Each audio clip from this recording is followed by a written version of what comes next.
And I want to discuss some of those events with you, reminding you that on the 12th of August, we launched our manifesto, a manifesto crafted for the people, with love for the people, with Jamaica as our mission, but a mission which reflects love, because people are at the center of it.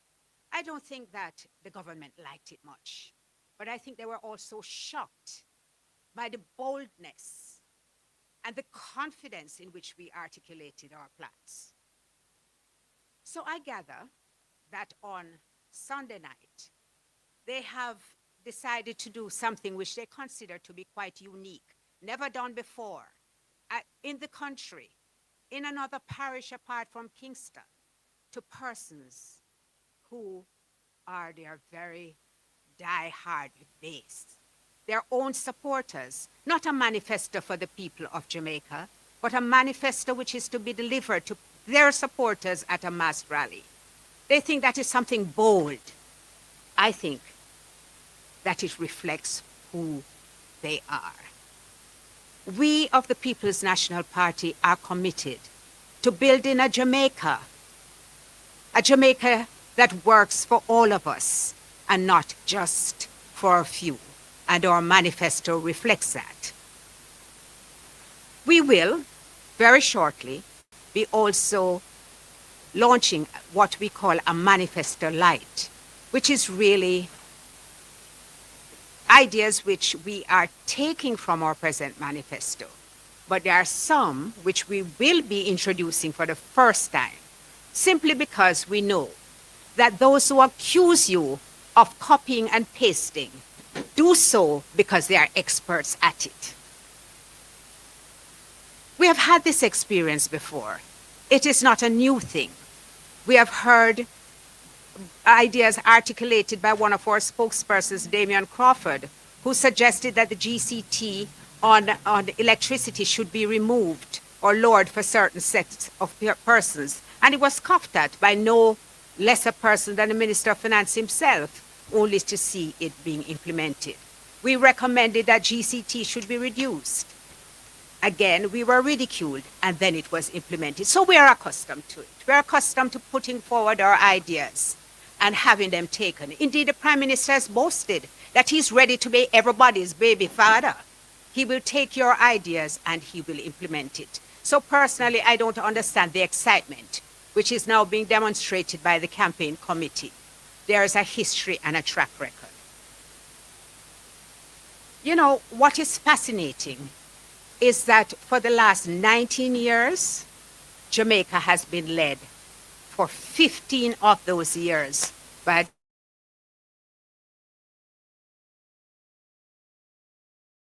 JLP. They have projected to the country is failed promises. We're going to have fixed election dates within 100 days. We're going to have term limits within 100 days. We're going to have new cities.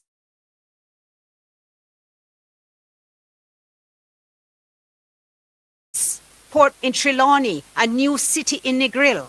They're going to stop taking the $11.4 billion from the National Housing Trust, which every year. They're going to build 700,000 houses. They're going to build 1,000 social houses. All failed promises. How can you actually go to the people with a manifesto when the people will judge you and say, those promises have been made? Over the last 15 years, we have heard them, and we don't want to hear any more promises. But let me have you hear from Cleveland Tomlinson, who is one of the bright sparks in our party. We promote young people, and we are going to introduce to you now Cleveland Tomlinson. Thank you, Mrs. Scott-Motley. There have been some unsettling developments throughout the political campaign, and that's a pretext for us to hear. But before I address one of the most significant unsettling developments, I want to use the opportunity to respond to some critiques that we have heard from the Jamaican Labour Party. the other day, they gathered to criticize our manifesto. And I listened keenly to the substantive nature of the criticisms. In struggling to make a substantive critique, they resorted to saying, on one hand, that our arguments, our policies, our proposals were AI generated. They also said that they were not feasible and they cannot be done. And then on the other hand, they said that our proposals are really a continuation of what they are doing. So I've been saying to myself, they need to decide which narrative they're going to put in the public domain. It's either our policies are not feasible or they are a continuation of what they're doing. But both cannot coexist. So they need to huddle somewhere to decide the narrative that they're going to put out with respect to our manifesto. With respect to the political debates, there will be 3 political debates, the first of which will begin tomorrow, the social debates. The 2 parties are heading into that debate. One party has launched its manifesto. The other party, the public is yet to see what the plans and proposals are for the Jamaican people over the next 5 years. We think that this is woefully unacceptable. A debate is an opportunity to compare policy prescriptions and ideas. The Jamaican people will be relatable. A debate is an answer the critical questions with respect to the specifics about their plans for the next 5 years, about how Jamaicans, majority of Jamaicans, will be able to afford affordable housing, about land reform. So we reject this sort of development, that we're heading into the first of 3 political debates without the opportunity to assess the manifesto, the policy prescriptions, and the proposals from the Jamaica Labour Party. And what it does on their side, it will simply reduce the debate to a debate of theatre. Because what they will be talking about are words put together without any substantive, well-structured policy prescription that journalists and members of the public can critically assess. That can never be accepted in a mature democracy and can never be accepted of a political party that is seeking to run the country for another 5 years. So we say shame on the Jamaica Labour Party. And this way, the way that they regard to be revolutionary, unique, to launch their manifesto at a rally. I don't see any uniqueness in that. I don't see the revolutionary nature of that. The manifesto should have been made available for the public to assess. So we say that that is not an appropriate development for a party that is seeking to run the country for another 5 years. At this time, I'll hand over to Raymond Price. In addition to the points already so ably made by Comrade Scott Motley and Comrade Tomlinson, I'd like to emphasize the following. You know, the problem the Jamaica Labour Party has with a manifesto being released in the day and to the full public is emblematic of the fact that for the 9 years they've been in office, the 9 consecutive years, what they should be speaking about are manifestations. The absence of manifestations that positively inure to the country's development is one of the reasons why they have, as Cleveland points out, first accused us of using artificial intelligence to generate a manifesto, and then in the next breath accusing us of plagiarism.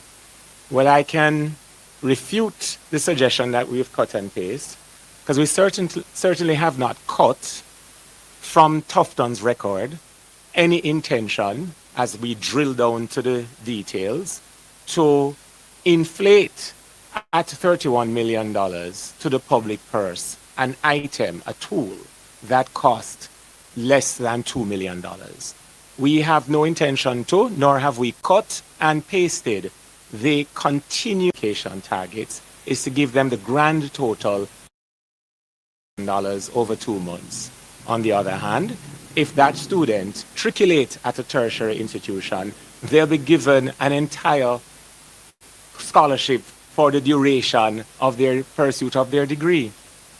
If that student is from an area or studying in an area that the government identifies as critical to national development, there will be further waivers and further grants and bursaries to which they have access. If they are not in the first from their family and have to go through the student's loan, if they are teachers, for every year they remain in the public sector teaching Jamaican students here, they remain in the public sector teaching Jamaican students here in Jamaica, their student's loan will be waived. Their student's loan will be waived, discounted over the life of their service to the country. They may end up having a scholarship in the sense that they will not have to repay a loan. And on the other hand, the Jamaica Labour Party has been making some claims. Through a former Senator Marlon Morgan, now that Parliament has been dissolved, is the claim that we are pushing violence. It was not the People's National Party who encamped at the access point to Kling Kling and kept our representative Paul Buchanan in a state of inability to move freely while he campaigned. It was not the Jamaica Labour Party who blocked Patrick Peterkin from being able to get to the nomination center, causing him to have to get there via a bike. And let us speak about what is happening at the FLA, the Firearms Licensing Authority, where a former JLP councillor, Shane Darling, has pursued a questionable set of actions where persons are being targeted to hand over their weapons without any proof of breaches to the Firearms Licensing Act or any regulations connected to those. In my own constituency of East Central St. Catherine, we have provided locator pins and pictures of where our paraphernalia has been destroyed. We have also provided videos of persons clad in JLP paraphernalia removing PNP poster boards. And I make the point to say, as someone who grew up with him granny, those who play victim and then cry wolf are among the most dangerous in society. And we use this opportunity to remind the Jamaica Labour Party that Jamaica continues to be a country that honors our democratic traditions. There are two main political parties in this race, and the People's National Party not only intends to campaign robustly and lawfully. At the end of the campaign, we intend to be declared the victors in a majority of constituencies, and that will herald in the start of the Mark Golding administration.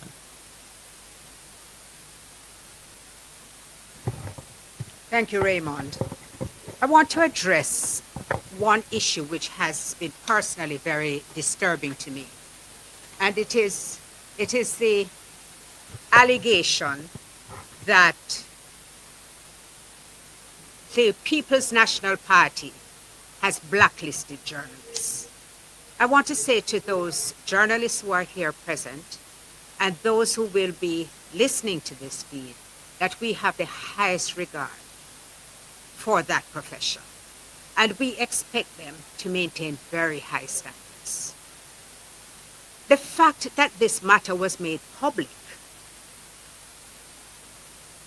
was another concern I had, because both political parties were asked to keep confidential any such issues which were discussed within the commission.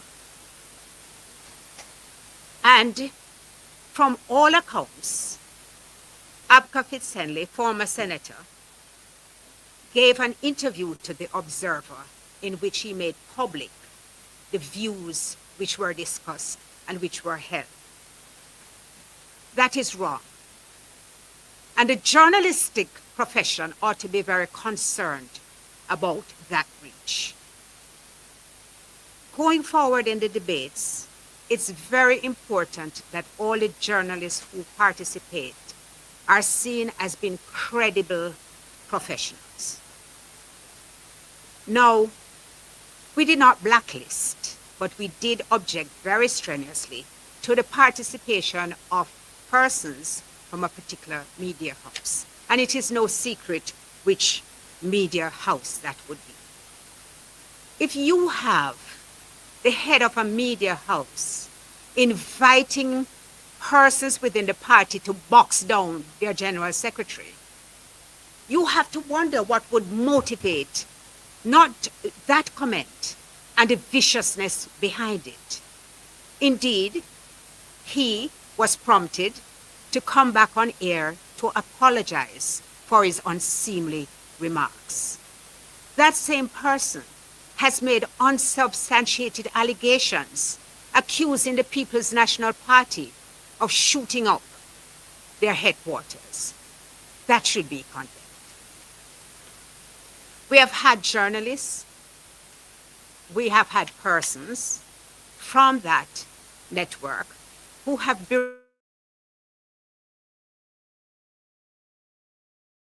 berated up or have disclosed, quite frankly, their political bias. I think the People's National Party is well within its right to question the integrity of such persons within a debate. I myself have had personal experience of the unprofessional nature of their relationship to the People's National Party. And I think that most of us, members of the PNP, have had it. Now, in my view, the People's National Party is absolutely correct to ask that there be a level of objectivity which is brought into such a debate. And that is all that we did. The JLP objected to some of our finest journalists, journalists who have distinguished themselves to the point where PNP people say they're Labourite and Labourite say they are PNP. That for me is really a mark of, it's a testimony to how they do their work, that each side is equally dissatisfied with the level of objectivity which they bring to the debate. And I could not allow this moment to pass without pointing that out. Thank you, Comrade Scott Motley.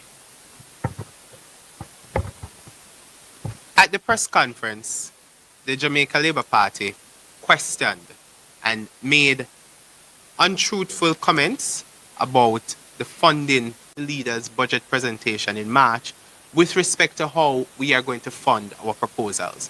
I want to establish from the budget presentation in March with respect to how we are going to fund our proposals. I want to establish from the outset that the PNP is committed to fiscal discipline, fiscal responsibility, living within our means, because we were the ones who strengthened in our last administration the fiscal rules. We restored stability in the macroeconomy. Recall, in 2012, when the PNP came to office, the economy was on the precipice of a collapse. We had destroyed our relationship with the international financial community, largely an outcome of how badly the Jamaica Labour Party administration that preceded us dealt with the relationship with the IMF. We were the ones who amended the fiscal rules, and we are committed to the downward trajectory of the debt. We are committed to fiscal discipline. How are we going to fund our plans? If you examine the national budget, it has two broad components. You have debt servicing expenditure. That's roughly $340 billion. That's the amount that goes towards amortization and interest payment. That is non-discretionary. If debt is due in the year, you must service the debt. Then you have the second component, which is non-debt expenditure, which is roughly $917 billion. Under non-debt expenditure, that is divided into compensation of employees, that is non-discretionary. That is with respect to wages, salaries, and that's around $449 billion. No government can touch that. You must pay public sector workers. Then you have the discretionary. That is with respect to wages, salaries, and that's around 400. You must expend 0.6 billion. That finances the recurrent programs. That's roughly $360 billion. Those are the programs that the government of today determines will happen in the fiscal year. The government has full latitude to determine what programs it finances. If the government has the latitude to determine which program it finances, it simply means that this component of the budget can be regarded as discretionary expenditure because the government has the discretion. It has always been so that this component of the budget is regarded to be discretionary expenditure. So when I heard the minister the other day talking about there's no discretionary portion of the budget, nobody in the PNP said that there was a line item in the budget called discretionary expenditure. We never had any pro box moment. We don't do that on our side. We said that that portion of the budget is regarded to be discretionary expenditure. And that is the portion of the budget that will finance our programs. Because one can reasonably understand that you do not elect a new government to continue the priorities of the previous administration. You're electing a new government to execute on the projects and programs that it promised you, it committed to in its manifesto. And that is what the PNP will be doing. So roughly what we have costed is that our proposals will not exceed 10% of that discretionary portion of the budget. The government's own fiscal policy paper projects with 1% growth, 1%, which is very dismal, that over the next 3 years, the economy will generate tax revenues to the tune of $140 billion. That will be available, ceteris paribus, meaning holding all other things fixed. That will be available to the government to finance its programs. We're also committed to the downward movement of the public debt, 1% of GDP by 2020-2028. So when I hear them talking about we have brought down the debt, as if it's an ingenuity on their part, as if they're some economic genius because they have been able to bring down the debt. What they should tell the people is that they were legally forced to do it because of the law that the People's National Party put in place in 2014, because of the law that the People's National Party put in place in 2014. So when the debt reaches 60% of GDP, per the fiscal rules, we'll be able to relax or reduce the primary balance. And when you reduce the primary balance, it simply creates more fiscal space for the government. And through the creation of that fiscal space, we'll have more revenue room to finance our programs. So we have fully costed our programs and our policy prescriptions, and we will not wreck the country because we were the ones who rescued the country after they wrecked it between 2007 and 2011. And then on the other hand, the inability for the targets that they have set to have been met, such as the myriad promises of amounts of houses to be built within fiscal years, 1,000 social housing, and huge numbers through both the National Housing Trust or the Housing Agency of Jamaica.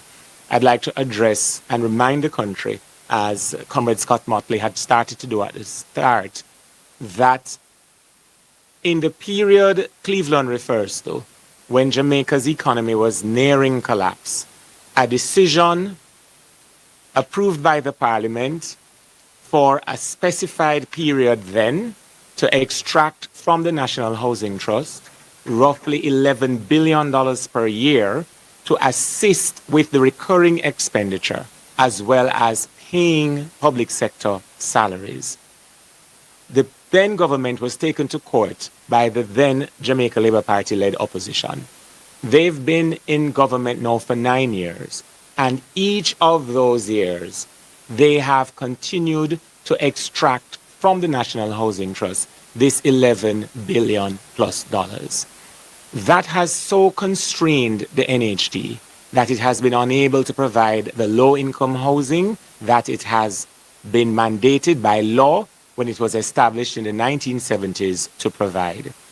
The Mark Golding administration will stop that extraction of $11 billion annually from the National Housing Trust, which will be able to finance our target of 50,000 low-income housing solutions across the 14 parishes, which works out to roughly 600 to 700 houses per constituency over those 5 years. It is important to recall that during previous times in office, it was the People's National Party that has always responded through what we love to proclaim as providing land for the landless and housing for the homeless.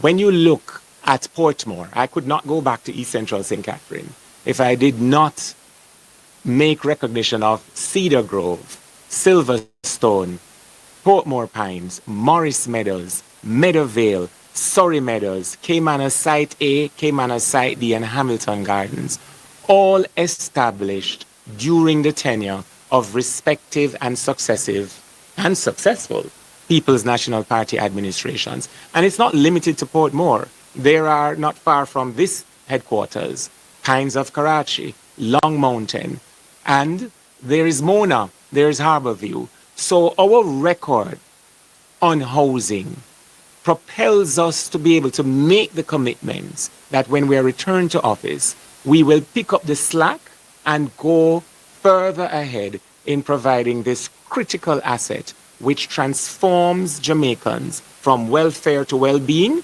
and from well-being to wealth creation through the provision of titles for the lands they've lived on and through facilities such as the rent-to-own program, such as the paying or waiving rather of the closing fees and related costs for young professionals to purchase their first home, that we are able to continue to commit to providing homes for Jamaican families and communities in which those families can live safely and enjoy a quality of life in the land of their birth.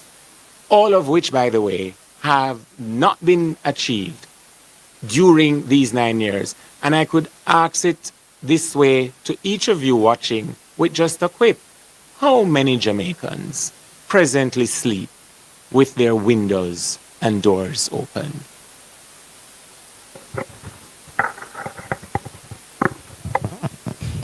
Thank you. We will have an open microphone for the press, but I'd just like to make 2 small corrections.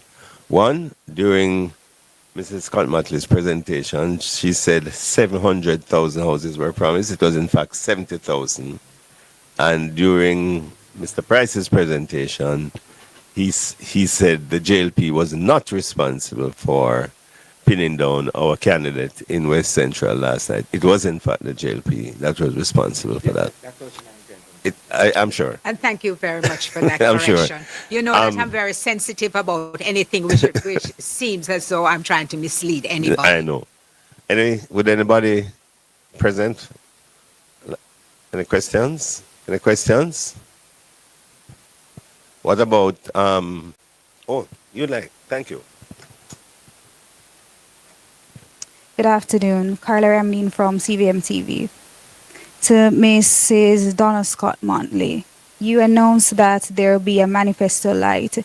When will that be released? And also, why wasn't this information put in the manifesto? So what you have for the manifesto light, and why wasn't that put in the manifesto? At the very launch of the manifesto, we made it absolutely clear that there was going to be another document which would be presented. We did indicate that we would make the presentation so soon as the Jamaica Labour Party stated when it would launch its manifesto.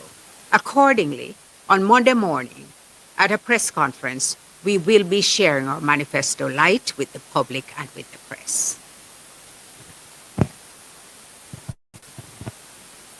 Our Manifesto Light will highlight the plans which we intend to implement, the promises which are not going to be empty promises, but promises which we will keep, which will enhance the lives of every Jamaican. We have taken into concern the youth. We have plans for the aged. We have plans for pensioners, because we're looking at the society as a whole of society. We have plans which are inclusive of marginalized groups, because we know the only way that we can truly prosper as a nation is if everybody feels that they have a stake in the future of Jamaica. And that is why, for example, we have stated that our constitutional reform program, we are going to go back out to consult with the people as to some of the views which they have expressed, because we feel that a constitution must reflect the strongest desires and aspirations of the country. And we can't sit in an office and determine what those will be. Were you through? I'm so sorry. The Jamaica Labour Party has attempted to make heavy weather because of our publication or intended publication of the Manifesto Light. High school students of literature will understand that you buy the substantive text, for example, To Kill a Mockingbird, and you buy the Cliff Notes, which is a quick, at-ease reference wherein you can get to more salient aspects of the substantive text in a manner that relates to you. Since our launch on Tuesday, for example, as I walk through my constituency, retired persons have said, when I scan this, take me straight, reference to the QR code, take me straight to the section that speaks about retired people who still have some amount of their mortgage to complete, but they are now on a fixed or diminishing income, diminishing because of the erosion of purchasing power. When you interact with police officers, they are saying, just show me straight where we speak to the police. And then I explain to them that, among other things, their overtime will not be taxed as part of their salary. When you speak about retaining teachers, that teacher, so anxious already by 9 years of disrespect and underperformance from the Wholeness Administration, wants to be able to go straight, again, if you will, to the Cliff Notes, the section of the Manifesto Light that speaks directly to them and how the People's National Party, in the first term of the Mark Golding administration, will resolve those tensions and those outstanding issues. So if there was really a claim of a unique approach to the launch of the manifesto, well, this is the manifestation of that innovation, not the attempt through leaflets in the dark among just your party base in Sam Sharp Square, as historic as that square is, to then throw out a manifesto. And just quickly, you know what I found interesting from that remark by Kamina Johnson-Smith is her description of the need for a supplementary as a confirmation of the failure of the first document. How many supplementary budgets have been presented by the ministers of finance during this 9 years of the Wholeness Administration? I applaud you, Kamina, for finally confirming that the substantive budgets presented ahead of each supplementary budget is a confirmation that the substantive budget was a failure. Are there any questions online? Any questions online? So while you check the questions online, I have to say, I just want to speak very briefly about the school bus, the rural school bus system. Yesterday, I was reading a remark made by the Deputy Prime Minister, Horace Chang. And for a moment, I thought he was actually speaking about the buses, because he was speaking in such a condemnatory term about donations which were made of reconditioned items. And there was no proper, they broke down within 3 months. There was no system for maintenance. There were no persons who could repair it. And I said, oops, so the cabinet didn't approve the school bus. because the very criticisms which he made about the donation to Glendevon, I think it was, Glendevon Primary School, are the criticisms which one could make of this rural school bus system. Let me make it clear. I support a rural school bus system. A pilot was implemented in Clarendon in 2013. It was implemented out of the People's National Party's concern for the safety of children. It was stopped in 2020 under the Jamaica Labour Party. So I want to put that context there. But I have to ask myself some serious questions about a spend of $1.4 billion on reconditioned old school buses for children. I have a brother who actually worked in the system in Florida. And he happened to be in Jamaica when we were discussing it. And he said, but that's a major spend. Usually we just send them to auction, ask a little bit of money. Usually it is third world countries who purchase them. But to retrofit them for Jamaica is going to be a considerable expense. You actually have to cut those buses and do work on them to make sure that they are fit for use in Jamaica. We have already seen the accidents. We know what will happen. In addition to $1.4 billion, there's $25 million which the minister already had to spend on ordering new tires. So I want to make it clear that this is not the only person who has bad mind is the person who ordered the buses. Because it would be bad mind. In the same way Minister Chang spoke about the equipment yesterday, disparagingly of anybody who would do something like that. I say, Minister Chang, speak to your own, cast the mote of your own eye before you look at anybody else's.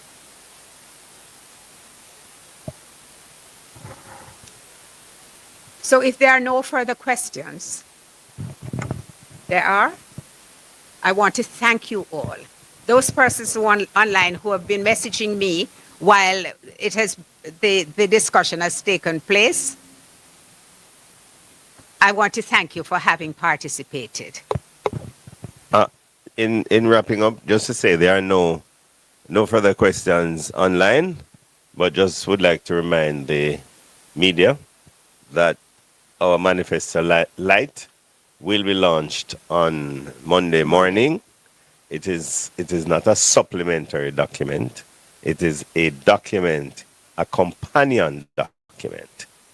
It is the main document, which is called the Manifesto, is about 70 pages, and the Manifesto Light is a page. So that could never supplement. One could never supplement the other. It is a companion document which will be an easier read for the majority of our people. Thank you very much. See you all in, and then see you again on Monday morning. Thank you. And please listen to the debates on Saturday night, our first social debate, where we will be prepared to answer questions about our manifesto, even while the press will be unable to ask any questions about the manifesto of the Jamaica Labour Party. Thank you.